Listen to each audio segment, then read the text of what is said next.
saya Keisha Mayasari dari Prodi Perbankan Syariah Fakultas Ekonomi UIN Maulana Malik Ibrahim Malang. Di sini saya akan menyampaikan sebuah materi tentang 5M dan vaksinasi. Baiklah, bismillahirrahmanirrahim. Alhamdulillahirrabbilalamin. Wassalatu wassalamu ala asyrafil anbiya'i wal mursalin. Sayyidina wa habibina Muhammad sallallahu alaihi wasallam. Amma ba'd. Pertama-tama, marilah kita panjatkan puja dan puji syukur kita kehadirat Allah Subhanahu wa Ta'ala yang telah menjadikan kita menjadi sehat walafiat hingga saat ini. Salawat dan salam tetap tercurahkan kepada baginda kita Nabi besar Muhammad sallallahu alaihi wasallam yang telah mengantarkan kita dari zaman kegelapan menuju zaman yang terang benderang, yakni ad-dirul Islam wal iman. Baiklah, sekarang kita sedang dilanda oleh sebuah bencana peristiwa, yaitu pandemi COVID-19. Meski sudah lebih dari 1 tahun, pandemi COVID-19 masih terus menyerang penduduk dunia. Indonesia sedang mengalami penyebaran kasus COVID-19 yang meningkat secara pesat akhir-akhir ini. Ini membuat seluruh masyarakat merasa prihatin.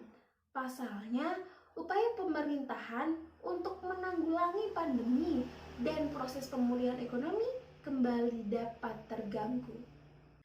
Upaya untuk mengalahkan penyebaran dan penularan COVID-19 di dunia ini tidak mudah. Namun, beragam upaya terus dilakukan oleh para ahli dan penduduk global demi mengakhiri ancaman virus corona yang terus menyerang bertubi-tubi. Di beberapa negara, termasuk Indonesia, pemerintahan membuat pedoman atau membuat protokol kesehatan untuk menghadapi COVID-19. Nah, dengan konsisten menjaga kesehatan, imun, dan iman, di negara kita protokol kesehatan ini dikenal dengan sebutan 5M. Sudah tahu apa saja protokol kesehatan 5M untuk membantu pencegahan penularan virus corona? Protokol 5M terdiri dari yang pertama, yaitu mencuci tangan. Rutin mencuci tangan hingga bersih adalah salah satu protokol kesehatan yang cukup efektif untuk mencegah penularan COVID-19. Untuk hasil yang maksimal, cucilah tangan setidaknya selama 20 detik, beberapa kali sehari, terutama saat sebelum makan atau minum, sebelum ke kamar mandi, setelah menutup hidung saat batuk atau saat bersin, dan juga setelah keluar dari kamar mandi, baik di tempat-tempat umum ataupun di rumah setelah ada tamu dan lain sebagainya. Usahakan kita selalu menjaga tangan kita agar tangan kita tetap steril dari kuman. Yang kedua, yaitu memakai masker. Pada awal pandemi COVID-19 tahun lalu, Organisasi Kesehatan Dunia (WHO) mengatakan bahwa penggunaan masker hanya direkomendasikan untuk orang sakit, bukannya orang yang sehat. Namun, virus corona ini benar-benar baru sehingga protokol kesehatan bisa berubah-ubah seiring berjalannya waktu. Nah, berbagai waktu selang lalu, kebijakan WHO itu tadi yang di atas, yang bahwa dia hanya orang sakit, WHO akhirnya melakukan himbauan agar semua orang, baik yang sakit atau yang tidak sakit, agar selalu menggunakan masker saat beraktivitas di luar rumah, terutama saat berada atau saat bekerja di banyak orang, dan saat berkerumun. Yang ketiga, yaitu menjaga jarak. Protokol kesehatan lainnya yang perlu dipatuhi adalah menjaga jarak. Protokol kesehatan ini dimuat dalam Keputusan Menteri Kesehatan Republik Indonesia dalam protokol kesehatan bagi masyarakat di tempat dan fasilitas umum dalam rangka pencegahan dan pengendalian COVID-19. Jadi tetap harus berjarak ya dimanapun kita berada.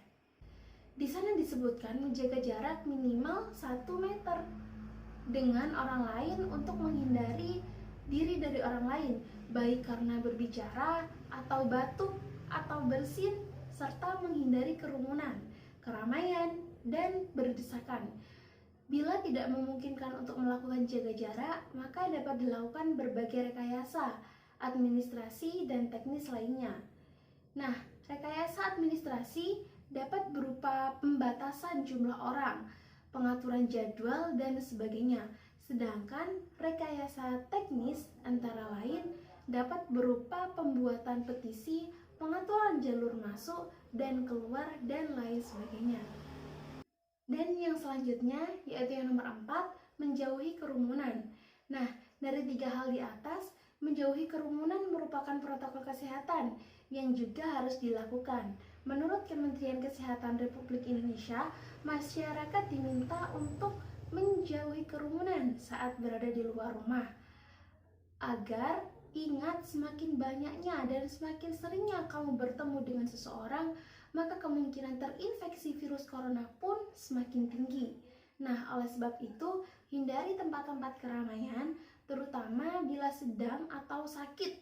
Nah, dan juga apabila berusia di atas 60 tahun atau lansia.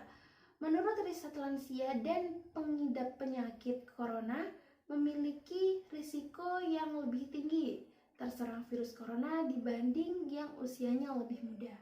Dan yang kelima atau yang terakhir dari 5M yaitu mengurangi mobilitas. Virus corona penyebab COVID-19 terus berada di mana saja. Jadi semakin banyak kamu untuk menghabiskan waktu di luar rumah, maka semakin tinggi pula terpapar virus corona ini. Oleh sebab itu, bila tidak ada keperluan yang mendesak, tetaplah berada di dalam rumah. Nah, menurut Kementerian Kesehatan, meski sehat dan tidak ada gejala penyakit, belum tentu dirimu dianggap pulang ke rumah dengan keadaan yang masih sama atau sehat. Pastinya virus corona dapat menyebar dan menginfeksi seseorang dengan cepat. Jadi pada saat pulang ke rumah, memang kita terasa tidak terinfeksi. Padahal setelah beberapa hari kemudian, virus itu akan bekerja dengan cepat dan menjadikan kita terinfeksi oleh virus corona. Selain itu, diharapkan untuk seluruh masyarakat ikut mendukung program vaksinasi dengan mengikuti vaksinasi yang ada. Vaksinasi berfungsi untuk menciptakan imunitas tubuh sehingga mampu melawan infeksi virus penyebab COVID-19. Dengan imunitas yang terbentuk, maka seseorang tidak akan jatuh pada kesakitan yang parah dan pada gilirannya menurunkan angka kematian. Sekarang kita membahas tentang vaksin. Apa sih manfaat vaksin itu sebenarnya? Nah, sebagaimana manfaat dari vaksin lainnya, vaksin COVID-19 bermanfaat untuk memberikan perlindungan agar tidak tertular atau sakit berat karena COVID-19. Nah, dengan cara menimbulkan kekebalan spesifik dalam tubuh. Dengan pemberian vaksin COVID-19, maka tubuh kita akan semakin kebal. Nah, dosis lengkap yang sesuai dengan jadwal dilanjutkan serta penerapan perilaku 5M, memakai masker, mencuci tangan dengan sabun, menjaga jarak, menjauhi kerumunan, dan mengurangi mobilitas adalah upaya perlindungan yang bisa kita lakukan agar terhindar dari penyakit COVID-19. Jadi, patuhi 5M dan jangan lupa vaksin COVID-19. Terima kasih, mohon maaf apabila ada salah kata atau perbuatan. Wassalamualaikum warahmatullahi wabarakatuh.